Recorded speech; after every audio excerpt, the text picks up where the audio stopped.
It's that spooky time of the year again. Halloween is just around the corner and it's becoming increasingly popular in Germany too.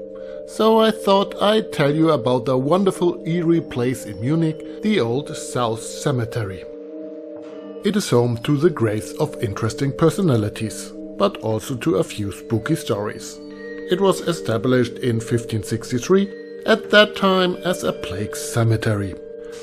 The cemetery church of St. Stephan was built in 1677.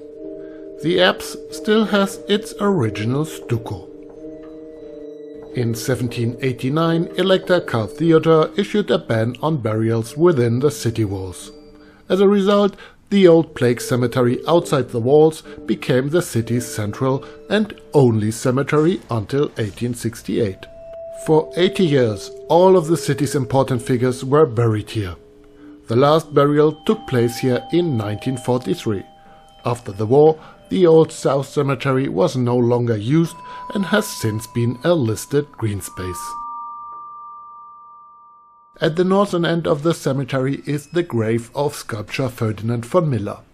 He is the creator of the Bavaria statue, which still overlooks the Theresienwiese today and the hustle and bustle during the Oktoberfest. At the same height, however on the middle path, is the grave of Johann Balthasar Michel. The name may not be familiar to many today, but he was the first Protestant to be granted citizenship in Munich in 1801. Lutherans did not have an easy time in Munich, which was strongly influenced by the Counter-Reformation. Let us hope that we are now 1 or 2 steps further along the path to religious tolerance. Then you pass graves like these. Yes, exactly, they belong to the Pschorr family, of the famous Munich beer hacker Pschorr. Here is the grave of Karl Spitzweg, the famous Munich painter. He is still very popular today, especially because of his humorous paintings, such as his famous work The Poor Poet. Today his works can be found in Munich museums such as the Neue Pinakothek, the Lehnbach and the Schack collection. A little further on there is a kind of fountain. It is a monument commemorating Sendling's night of murder. The story is a bit complicated and I may make a video about it in the future. In short, in 1705 the Bavarian Elector Max Emanuel was in exile and Bavaria was occupied by the Austrians. The Bavarians revolted against the Imperial Austrians. On December 25, 1705, the decisive battle between the Bavarian rebels and the Imperial troops took place. Completely outnumbered, the last rebels surrendered in the village of Sendling, now a district of Munich. The imperial officers promised to show mercy to the rebels if they laid down their arms. No sooner had the rebels done so than the imperial troops slaughtered every last one of them. A few survivors fled to the cemetery of the old parish church in Sendling in the hope that the imperial troops would at least respect their consecrated area on Christmas Day and not kill them there. But here too, the imperial troops killed everyone without mercy. Although the Austrians were able to pacify Bavaria in the short term, in the long run, Sendling's night of murder proved to be the founding myth of an independent Bavarian identity. 500 of the rebels are said to be buried here in the Old South Cemetery, and the monument from 1831 commemorates them. While the graves are old, they are still being preserved. Between 2005 and 2007, the cemetery underwent a complete renovation, as the stability of many graves could no longer be guaranteed. Sometimes you come across interesting graves here quite unexpectedly. Like this one from the Napoleonic era. It bears the inscription in French: "The Army of the Rhine, commanded by General Moreau, in memory of General Bastoul, wounded in the Battle of Hohenlinden on 12 Frimaire, died in Munich on 23rd Nivoise, in the year 8 of the French Republic." The grave actually still bears the dates from the French Revolutionary calendar. It commemorates French General Louis Bastoul, who was seriously wounded on December 3rd during the Battle of Hohenlinden against the Austrians and died shortly afterwards in Munich. The cemetery also has some prominent figures from the world of science. Joseph von Fraunhofer lies here in a well-tended grave. The self-taught Fraunhofer was a pioneer in optics.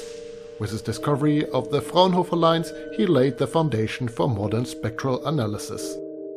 The Munich-based Fraunhofer Society is now the largest organization for applied research and development services in Europe.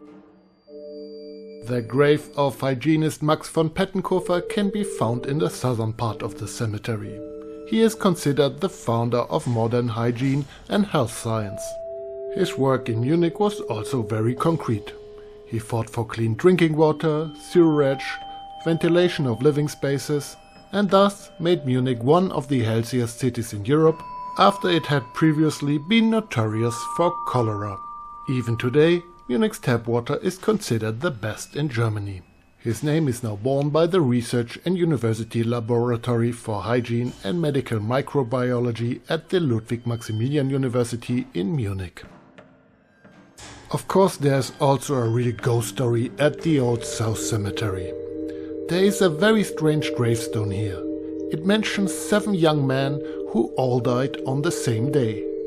On February 18, 1881, the whole of Munich was looking forward to the highlight of the carnival season, Shrove Tuesday. The Art Academy was notorious for its carnival parties at the Kiel's Colosseum dance hall. Each art class represented a region of the world and its inhabitants. The sculpture class dressed up as Eskimos and polar bears. The igloo was made of papier-mâché and the icebergs of wood. Candles created a cozy atmosphere. The music played loudly and the mood was exuberant. Around midnight, one of the people in costume got too close to a candle. He was immediately engulfed in flames. His friends tried to extinguish the fire, but it immediately spread to their costumes. The screams of the burning Eskimos brought the neighboring Indians to their aid, but they were also unable to extinguish the flames. Most of the visitors, however, were unaware of the disaster. They continued dancing to the loud music. Those who saw it thought the fire was part of the show. Even when the seriously injured were taken to the hospital, the party continued. 9 of the sculpture students dressed as Eskimos died.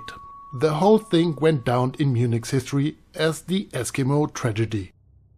7 of the 9 students were buried here at the cemetery. But even today, on some nights, you can still hear the students scream. Because if you didn't hear their death cries when they were alive, you should at least hear them in death.